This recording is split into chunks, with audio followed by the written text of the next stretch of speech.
I think Peter Tiel's responsible for the death of Gawker. I don't think there's any way around that. I don't, if he is a unique guy. I think we can all agree he is. There aren't a lot of Peter Tiels in the world. No, there's one. There's for exactly sure. one. Let me think of it. Gay conservative backing Trump, venture capitalist. Yeah, I think there's one. If he hadn't done what he did, would Gawker have died a death because of some other lawsuit? No, absolutely not. None of the other. I mean, there was never a defamation case against them that resulted in a large verdict. There was they settled. Ordinary run of business. Nothing like this had ever happened to them. They were able to settle a lot of the claims, right? As happens in the news business all the time. Right. Yeah. Right. So you blame Peter Tiel. Do you feel that they deserve their fate in any way, Gawker? I mean, some of the bad stuff they did was pretty horrendous. I'm assuming stuff you would never do. They definitely published things that I wouldn't do for good and for ill. They also did things that were, I think, brave and took a degree of admirable obsession to report that I wouldn't have done either. So I'm not going to.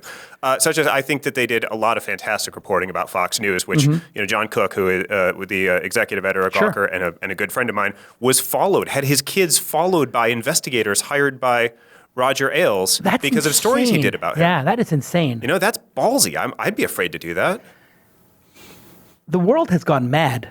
Yeah. When Roger Ailes, who I don't know if he's a billionaire, but certainly a centimillionaire, is like hiring people to trail like some Gawker blogger and his kids, the world has gone crazy. And who's going to, here's my problem with this, is who's going to do that now? Roger Ailes, as we've all found out in the last 8 weeks, Roger Ailes even worse than any of us knew. Who is going to go after him fearlessly now that there's not some crazy band of pirate journalists protected by Nick Denton, the only, I mean, if Peter Thiel's one of a kind, Nick is pretty close too.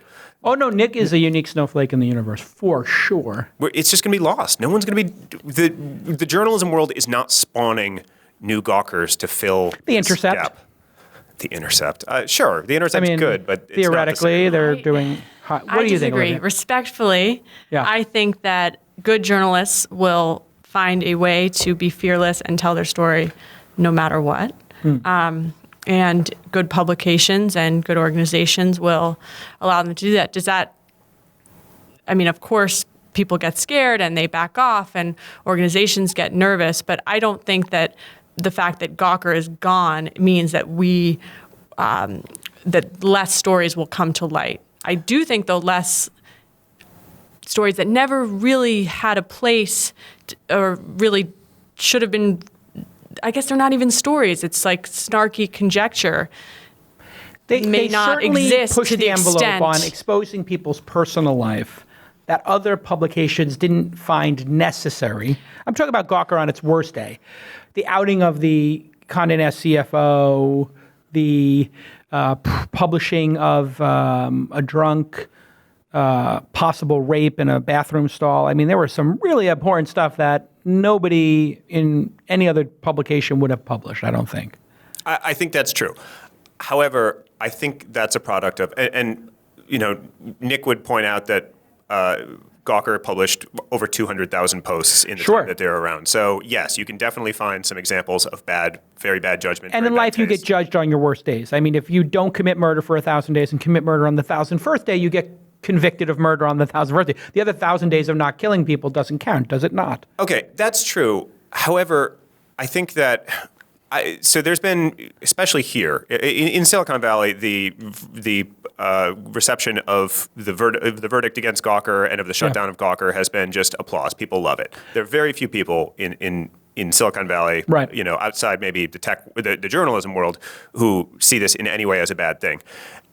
And to me, I find real cognitive dissonance there, because these are the same people who are, and they're all saying, well, Gawker broke the law. This is just what happens when companies break the law. Meanwhile, these same people are applauding, maybe investing in companies like Uber, Airbnb, Google, Microsoft, Apple. All of these companies have broken the law at some point.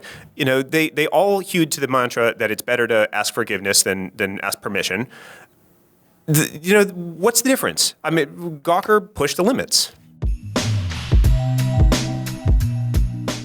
Visit designcrowd.com/twist and save up to $100 on your design project.